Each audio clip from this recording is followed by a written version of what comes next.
Hello everyone, my name is Akal and I am a somatic therapist, astrological counselor, and personal trainer. If you'd like to find out about a little bit more about the work I do, you can check my website, which I have posted down below the video.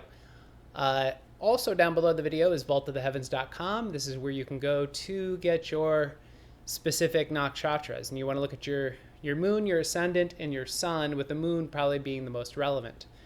So what I'm looking at here today is I'm looking at Punarvasu Nakshatra specifically, but also the padas that are associated with it. And the padas to me represent sort of nuances or attributes that exist within this nakshatra. Now, every nakshatra has 4 separations or 4 padas.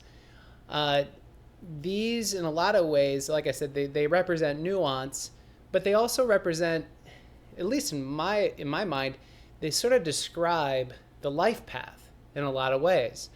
And hopefully by the end of this video, you'll understand what I mean by that more specifically. So looking at how all the energies that are associated with this nakshatra intertwine, it's when we look at how they all intertwine, we can see this influence in how it plays out from point A to point B, from birth to death during our lifetime. So with Punarvasu, what we have is we have a nakshatra that sits on the edge of Gemini and Cancer. So we're talking about Mercury and the moon. So we have the energies of Mercury and the energies of moon that are kind of intertwining here. Not only that, but this nakshatra is specifically ruled by Jupiter. So we have another planetary energy coming in. And then we have these 4 padas, which each have its own planetary energy. So how do we can look at this is we can look at this first off is looking at the overarching the overarching energy, which would be the energy of Gemini and Cancer. So Mercury and moon. So what is Mercury? Mercury is, I like to think of it as the intellect. It represents a sort of, again, it's the closest thing to the sun. So it's in a lot of ways, it's the most obvious and apparent aspect of who we are in a lot of ways. So what I mean by that is most of us are very, very connected to our intellect. And we're connected to the duality that it represents. And again, keeping this in mind, when somebody says they're mercurial, they usually mean it's very, very fast. So the mind, or rather the intellect, also operates very, very, very quickly. And it can operate in a number of different modes based on where your Mercury specifically sits. So here we have very fast-moving intellectual energy that's mixing with the moon. Now, the moon is about one's sort of emotional needs. It's about one's... emotional needs is really probably the best way to describe it, but it's also sort of like it represents the past. It represents home. It represents those aspects that give us a sense of security. Now, this energy will translate into, because it's an internal need for security, the moon, I like to think of the sun as the extrovert and the moon is the introvert. So the sun is expressive and it's outwardly expressive, where the moon is sort of like your internal environment. It's your emotions. And the emotions are always linked to the past. So what you see here is you see a lot of patterned behavior. Now, Punarvasu is very patterned. And it's interesting because when we look at the padas, we're going to see the moon's energy here once again. Now, Punarvasu is the symbol, I think, is most telling. One of the symbols that I saw for this nakshatra was the quiver in the bow and arrow, or specifically the bow and the quiver. So it's basically you shoot an arrow, boom, you reach back, you grab another arrow, you shoot it again. Or you could say you put an arrow back in, whatever you want to look at it, but it's a repeated pattern.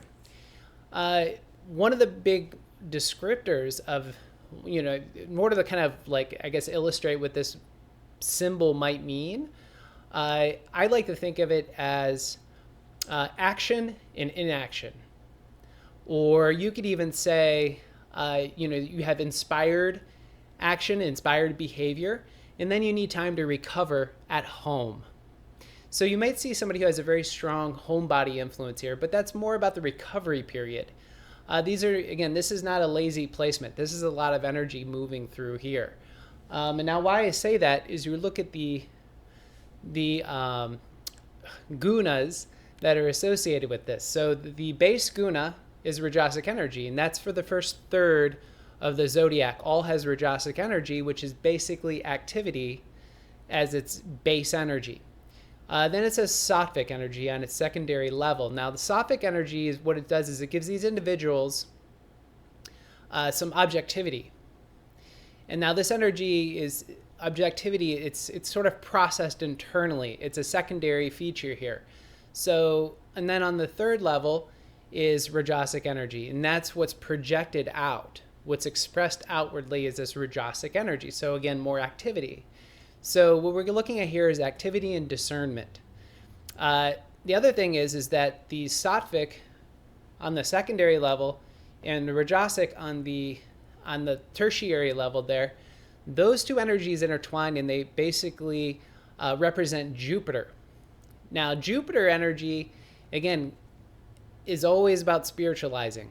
Saturn, for that matter, is also. But Jupiter in this case is about spiritualizing. And this energy, again, on its base level, is about movement towards clarity, movement towards objectivity, the movement towards the neutral mind.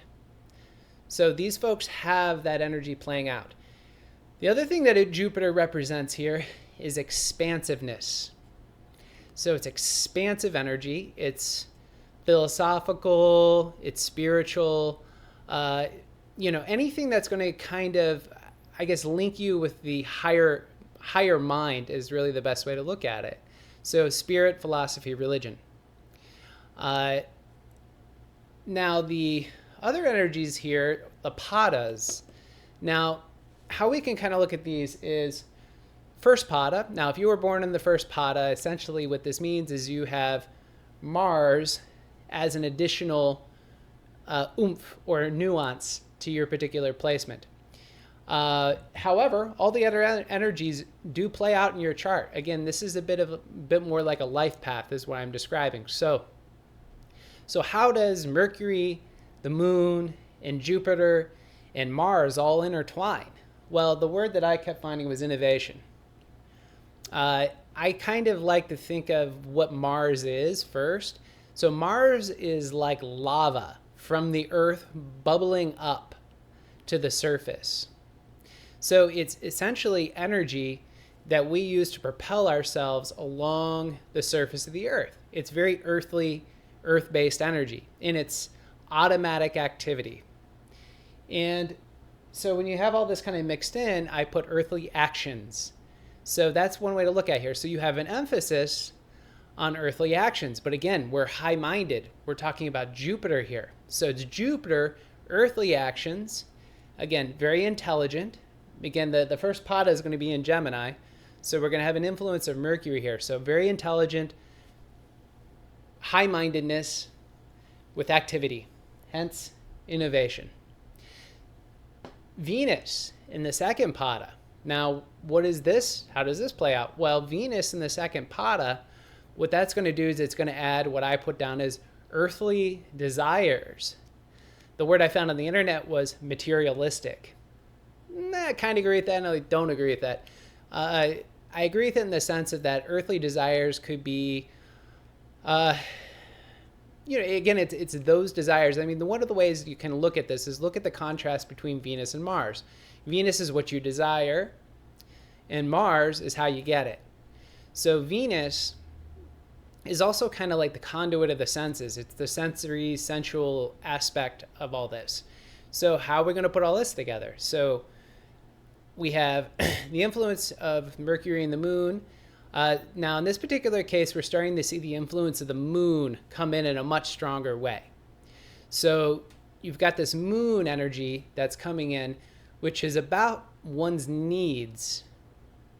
So one's needs, and how to satisfy those needs. You could see security here. So if you're functioning from a place of needing security to satisfy your needs, whether it's emotional or physical needs, then I guess I could agree with this materialistic notation.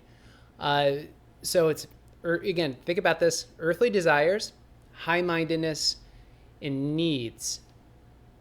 And so basically what that means is that these folks will be compelled towards those things they desire, which they may confuse with needs.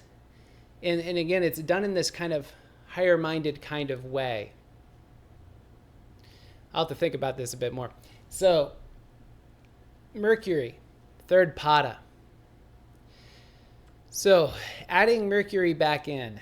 So all of a sudden we got this, we have the energies of the moon, Jupiter mixing, and again, once again with Mercury. So we're going to add a little bit of extra intellect in here. So it's intellectual energy that's added in. So you could say even discernment. So third pada, you're going to have individuals of a bit more discernment, a bit more mercurial energy. So fast thinking, fast moving. So again, this idea of what Punarvasu represents is that sort of quiver and arrow idea. So what ends up happening here is they end up repeating this pattern over and over again. You could say these folks might rush, towards something in a very excited way, and then essentially kind of like, maybe that didn't work. Let me go ahead and relax, go back home, nurture myself, and then try again. So I would say the third pada, to me, represents the trial and error placement of this particular energy. So to me, it's, again, trial and error. Fourth pada, moon. So fourth pada is the moon. It's the nurturing aspect here. This is I would say, the ultimate homebody aspect of Punarvasu, which already has very strong homebody tendencies anyway. With the fourth pada, we're going to see a stronger emphasis on taking care of others and taking care of oneself. And again, it's the idea of nurturing. It's to nurture and to nourish. And we're also going to see how Punarvasu, in the next video I'm going to do, which is on Pusha, how that energy of nurturing will then, and nourishing, will kind of bleed into Pusha Nakshatra, which is entirely within Cancer as its placement. So in summary, what does the general life path look like here? So for Punarvasu Nakshatra, it is the movement, earthly activity, so earthly action, following one's earthly desires, cultivating discernment through an intelligent mind, with the ultimate outcome of providing security, home, nurturing, and also nourishing those around them. And that is my video on Punarvasu Nakshatra. So hopefully you've enjoyed this.